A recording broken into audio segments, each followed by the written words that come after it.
कितनी ऑक्सीजन मिलनी है।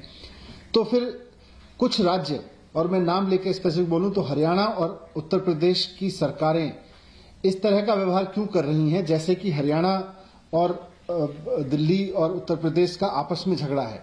ये समय, जैसा मुख्यमंत्री जी ने भी कहा, आपस में झगड़ने का नहीं है, पूरे देश को इकट्ठे होकर लड़ने का है। अब हरियाणा, परसों जब मैंने प्रेस कॉन्फ्रेंस की थी उस वक्त ये था कि उत्तर प्रदेश में मोदी नगर में उत्तर प्रदेश पुलिस और उत्तर प्रदेश के अधिकारियों ने वहां से डिलीवरी नहीं आने दी। कल उत्तर प्रदेश से सुचारू सिस्टम चला तो हरियाणा के अधिकारी वहां के प्लांट्स में जाके बैठ गए, उन्होंने वहां से नहीं जाने दी। हरियाणा के पानीपत के ऑक्सीजन के प्लांट से, जो एयर लिक्विड का प्लांट है, वहां से रात को 3 बजे तक ऑक्सीजन नहीं निकलने दी दिल्ली की, 12 बजे तक, और जब जाके 12 बजे वो अधिकारी हटे उसके बाद में निकली है। अगर केंद्र सरकार द्वारा कल बढ़ाए गए कोटे को छोड़ भी दें तो कल तक 378 मीट्रिक टन दिल्ली सरकार का कोटा था। इस 378 मीट्रिक टन में से उत्तर प्रदेश और हरियाणा के अधिकारियों के और वहां की पुलिस की दादागिरी की वजह से केवल 177 मीट्रिक टन ही कल उठ पाया, 177 मीट्रिक टन उठ पाया, जो कि 378 मीट्रिक टन उठना चाहिए था, क्योंकि जहां से उठना था, जहां से ऑक्सीजन उठनी थी, वहां पे पुलिस और वहां के अधिकारी आके बैठ गए, वहां के सीनियर अधिकारी आके बैठ कर उन्होंने वहां दिल्ली के लिए ट्रक को एंटर ही नहीं करने दिया। आज भी यही स्थिति बनी हुई है हरियाणा और उत्तर प्रदेश दोनों में। आज जो दिल्ली में चारों तरफ से ऑक्सीजन की त्राही त्राही मच रही है, उसका सबसे बड़ा कारण यह है कि हरियाणा और उत्तर प्रदेश दोनों में ऑक्सीजन को लेकर जंगल राज मचा रखा है। वहां की सरकारें, वहां के अधिकारी, वहां की पुलिस वहां के ऑक्सीजन प्लांट से दिल्ली के लिए ऑक्सीजन निकलने नहीं दे रही है।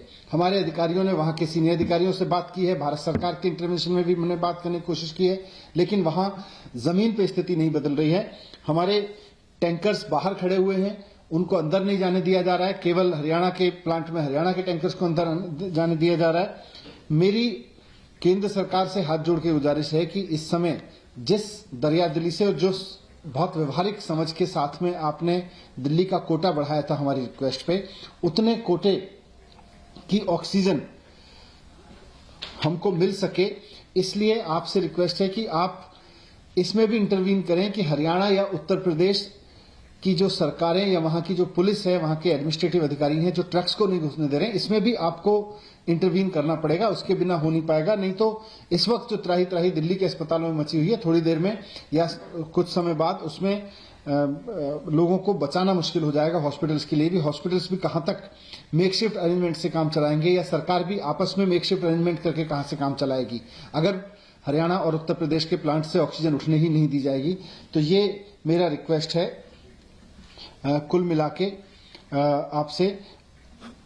अब क्योंकि पुलिस वहां की इस्तेमाल हो रही है दूसरे दिल्ली को ऑक्सीजन रोकने में, तो केंद्र सरकार से मेरा रिक्वेस्ट है कि भले ही आपको पैरामिलिट्री फोर्सेस लगानी पड़े, भले ही आपको ऑक्सीजन टैंकर के साथ में पैरामिलिट्री फोर्सेस लगा के उन प्लांट्स में ऑक्सीजन भरवानी पड़े, लेकिन ये आपको इंटरवीन करना पड़ेगा, वरना बहुत मुश्किल हो जाएगा संभालना। और ऑक्सीजन को लेके जो जंगल राज पिछले 3 दिन से चल रहा है वो और आगे बढ़ेगा और स्थिति बहुत भयानक हो सकती है।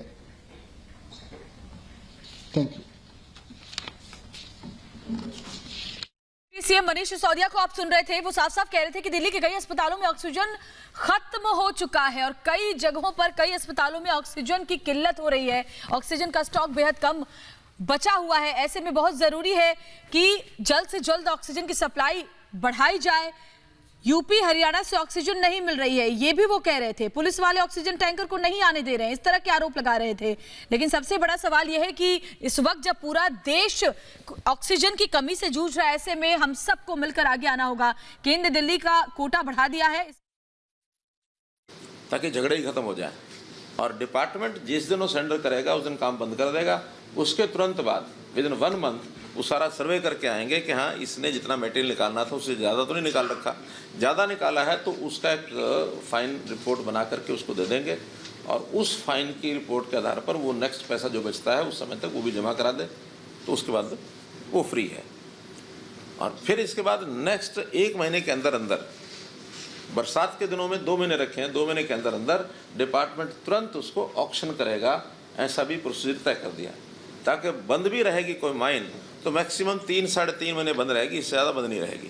पहले तो कोई माइन एक बार झगड़ा होता है, बंद होती है तो फिर साल 2-2 साल बंद ही पड़ी रहती है। फिर नई कोई पॉलिसी आएगी, ऑक्शन आएगी, रेगुलर पॉलिसी चलेगी ऑक्शन की। हर महीने ऑक्शन होगा, जो खाली पड़ी हैं अगले महीने जो खाली हो जाएंगी हर महीने फिर उसका पोर्टल चलेगा, ओपन चलेगा कि जिसने इस महीने लेनी है लो, अगले महीने लेनी लो। लेकिन ये रेगुलर एक काम ऑक्शन का और सरेंडर का, ताकि किसी को अपने बिजनेस करने में कठिनाई ना आए और सरकार को भी कोई इसका लॉस ना हो। तो कई तरह के खेल चलते हैं, वो हमने बंद कर दिए हैं।